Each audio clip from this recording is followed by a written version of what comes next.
Pagbati po mga kababayan, patuloy po kayong nakikinig sa Tinig ng Karunungan. Ang pag-uusapan natin ngayon mga kababayan ay ang anak ni Senator Rodante Marcoleta na si Congressman Paulo Henry Marcoleta. Itong isang bahagi ng pag-iimbestiga po ng House of Representatives na kung saan ito yung parte ng pagtatanong po ni Congressman Marcoleta kay Diskaya ang makakasagot at tila magbibigay ng kaliwanagan sa kokote ni Senate President Tito Soto sa kanyang argumento laban sa dating chairman ng Blue Ribbon Committee na si Senator Rodante Marcoleta at meron din akong ipapi sa inyo mga kababayan na isang bagay na maaari nating maiugnay noong itong si Senator Rodante Marcoleta ay nandyan pa sa House of Representatives. Pero mas mainam mga kababayan na panoorin at pakinggan muna natin yung panayam dito kay Senator Tito Soto sa kung ano ba yung isa sa mga argumento niya sa affidavit ng mga diskaya na ipinang-uusig niya. Dito kay Senator Rodante Marcoleta, kaya hindi niya raw binigyan ng witness protection ang Magadisaya. Hindi pumayag si Tito Soto sa request ni Senator Marcoleta. Bagay na pag-uusapan natin at yung nagiging pagtatanong ni Congressman Paulo Marcoleta nga mamaya ko ipapakita sa inyo bilang sagot diyan sa argumento ni Tito Soto. Mabuti pa po mga kababayan, panoorin na natin itong video. Maikli lang naman po ito tinig ni Senator Tito Soto at tungkol sa kanyang argumento. Makikita niyo po sa screen, sabay-sabay po natin panoorin. So SP kayo rin, napansin ba ninyo na yun daw timeline tipong hindi nagsimula sa from the very beginning at parang nag-jump na to yung years na pili? Ay oo pareho no? Papaano naman ako, ewan ko kung paanong naniniwala yung dating chairman eh. Kasi nung nandito sa Senate yan, nung tinatanong namin ang sinabi, nagsimula raw sila sa publitsyag sa saganyang tasaksyon sa gobyerno 2016. Mhm.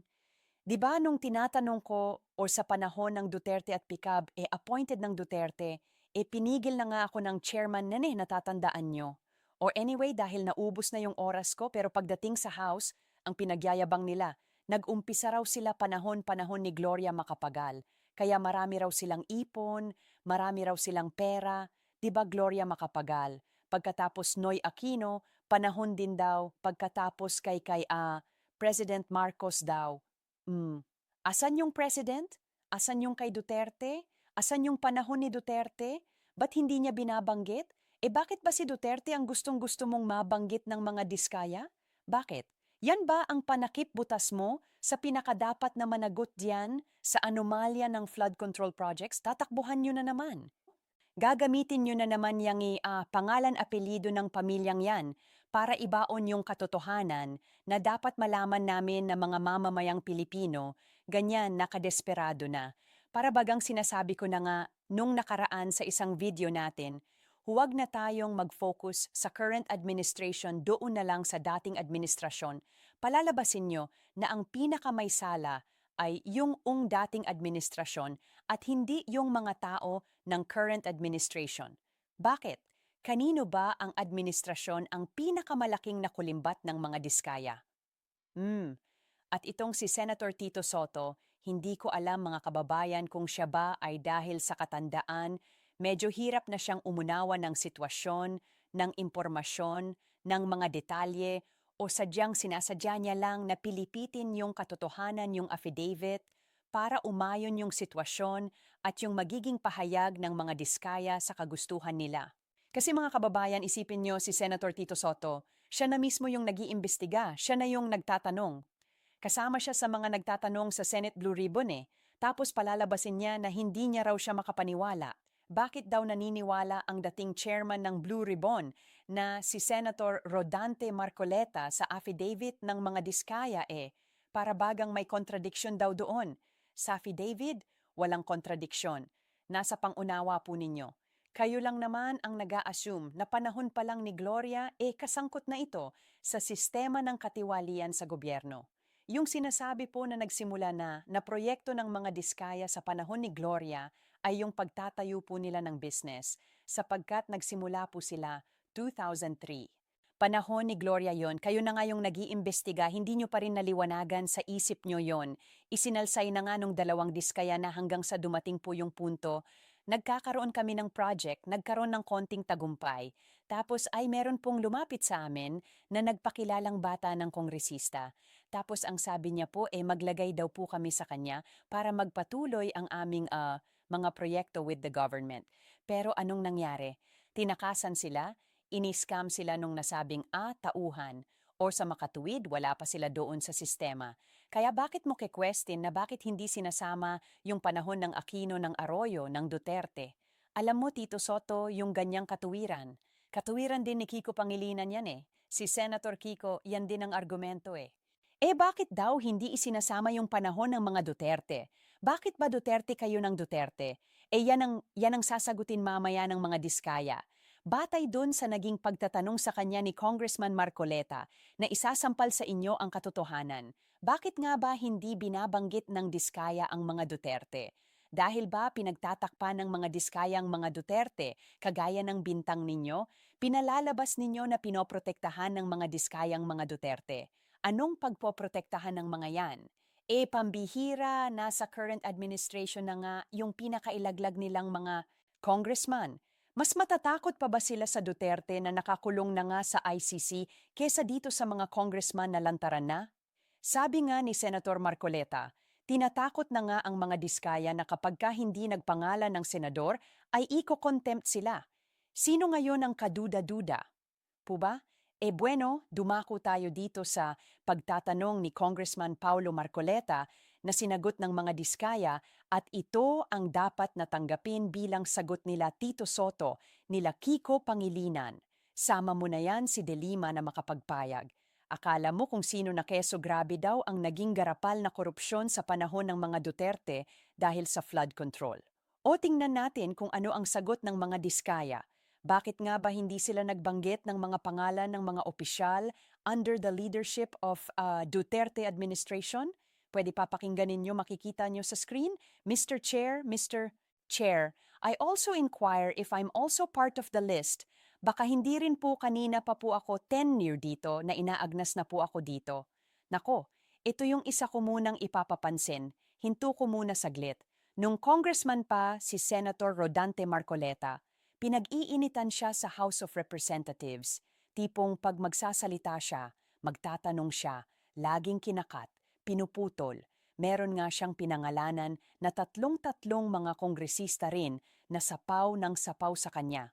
Kung ako nagkakamali, yung isa daw doon ay dating NPA. Yung isa ay bula ang propeta. Yung isa ay hindi pa sikatay laos na. Yun yung tatlong yun eh. Sinabi niya eh. Tapos ay inalis pa siya sa committee si Senator Marcoleta nung siya ay nasa House of Representatives pa. Ngayon si Congressman Paulo Marcoleta, anak ni Senator Marcoleta, ayoko namang bigyan ng kulay itong delay na nangyari sa kanya. Biruin mo 10 years pa nandun sa HOR para magtanong si Congressman Marcoleta. Tapos, kung hindi ako magkakamali, for error na ata ito, hindi pa siya nakakapagtanong. Kaya nagtanong siya, nasa list po ba ako? Inaagnas na po ako dito. Kanina pa ako dito naghihintay. Sana, hindi naman pamimersonal ito. Po ba? Ayokong bigyan ng kulay. Pero kasi sa ginawa ng HR noon kay Senator Dante Marcoleta, nagkakaroon tuloy ng bahid na para bagang o may isa na namang Marcoleta sa House o pag-initan na rin yan. Pinag-iinitan ng Marcoleta eh. Bakit?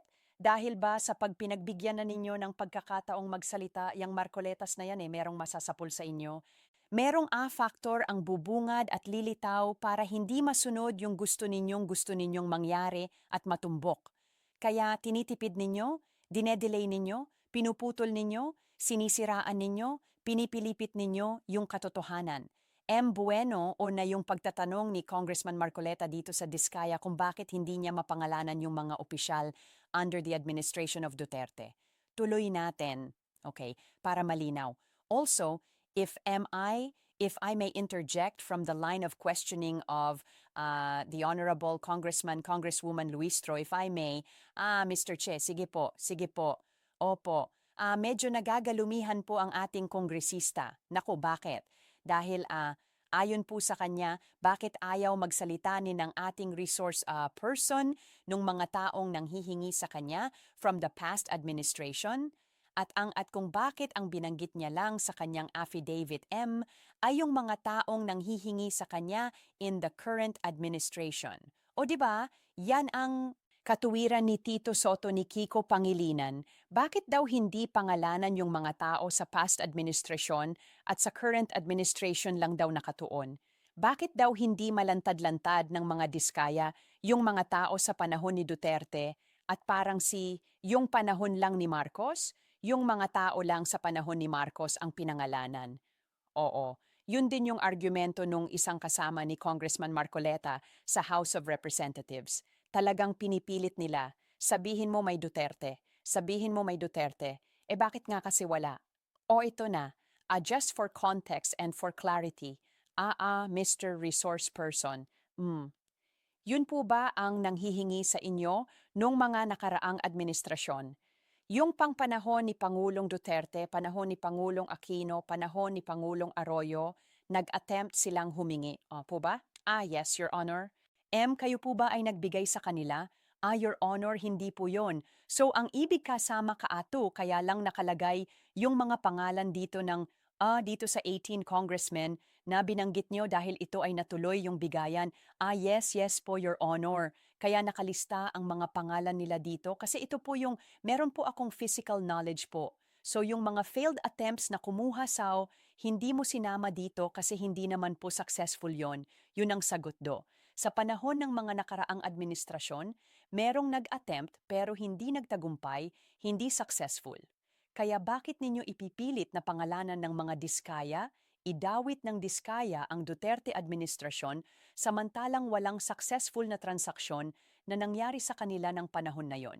Na yung 18 congressman na nasa affidavit, yun yung successful na nabigyan ng porsyento ng mga diskaya at yun ay sa panahon lang ng Marcos administration at hindi ng mga Duterte. Kaya bakit? Halimbawa, hindi naman natuloy yung transaksyon nga idadawit mo pa rin. Para saan?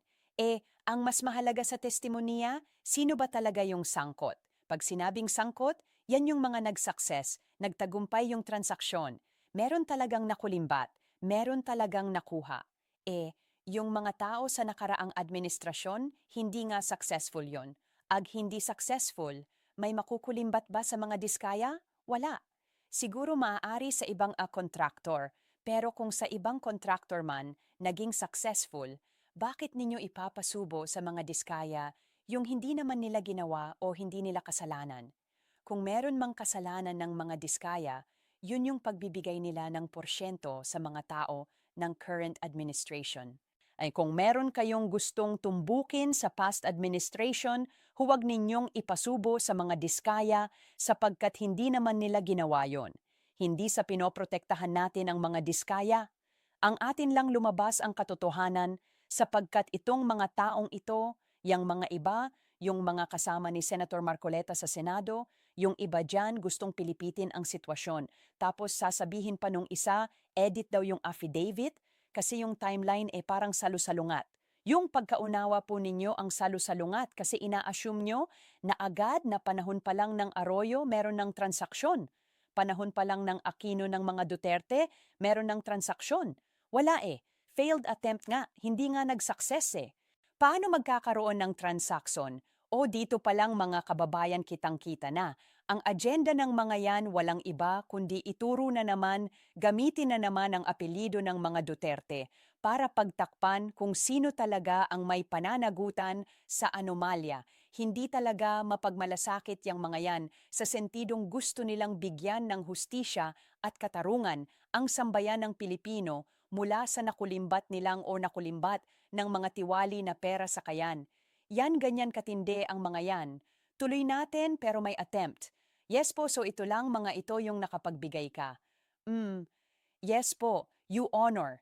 So bakit anong pinagkaang nakaraang administrasyon at sa kasalukuy administrasyon, bakit ngayon tila bumigay ka na sumama sa sistema nila? Ba't nung nakaraan kaya mo naman pigilan ng sarili mo na magbigay?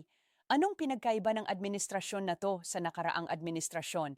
Dati po kasi nung mga nakaraang 3 administrasyon, unlimited po ang pagsali sa bidding. Kahit ma-disqualified ka ng 100 ulit, wala pong tinatawag na 3-strike policy. At patutunayan po yan ang lahat ng kontraktor sa buong DPWS na takot silang sumali ng sumali sa bidding dahil mabablock sila pag 3 ulit silang na-disqualified. Kasi may department order po na tinatawag na 3-strike policy. Yun nagkaroon pala ng gang order. Kaya pala nagkakaroon na ng bigayan kasi nga naman pag na-disqualified ka, na-blocklist ka, hindi ka na pwedeng sumali sa bidding. Noon daw kasi unlimited pag na-disqualify ka ng 100 damang beses, sali ka pa rin ng sali sa bidding. Kasi kung hindi ako nagkakamali na blacklisted itong mga diskaya sa panahon ng mga Duterte eh. Pero nung mga panahon daw na yon, yung DPW pinapayagan pa rin nila na makasali sa bidding kahit na blacklisted eh.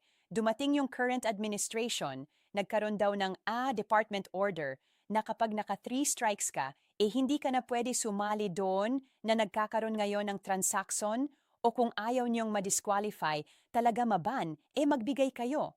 Na ba nagkakatugma yung affidavit niya sa ng affidavit ng Diskaya sa HOR, sa affidavit nila sa Senate, na mayroong panggigipit na nangyayari na kung hindi kayo magbabayad sa amin, hindi na kayo makakasali sa bidding. O asan ngayon ang contradiction doon, Tito Soto? Asan ang salungatan ngayon doon? Ang salungatan nasa sa inyo.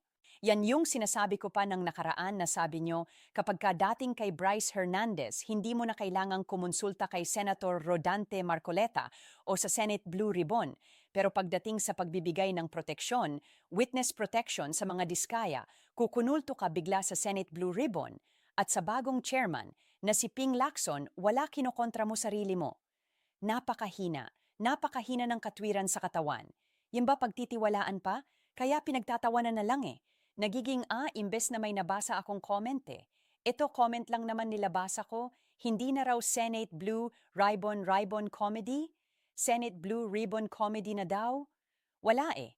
Nahahalata na yung mga pinipilipit na sitwasyon, na pahayag para pumabor na sa kanila, wala na linisan, na ganyan yang mga yan po ba?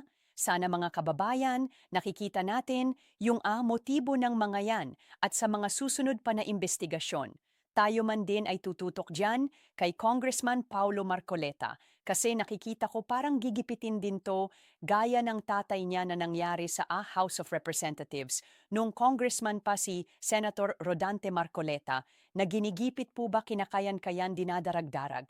Titingnan natin tayo mismo ang maglalantad dito sa social media. Kapag ginawa din nila yan talagang pinpersonal na nila ang mga Marcoleta. Kasi yung mga Marcoleta, hindi papabor sa gusto nila ang mga Marcoleta pabor.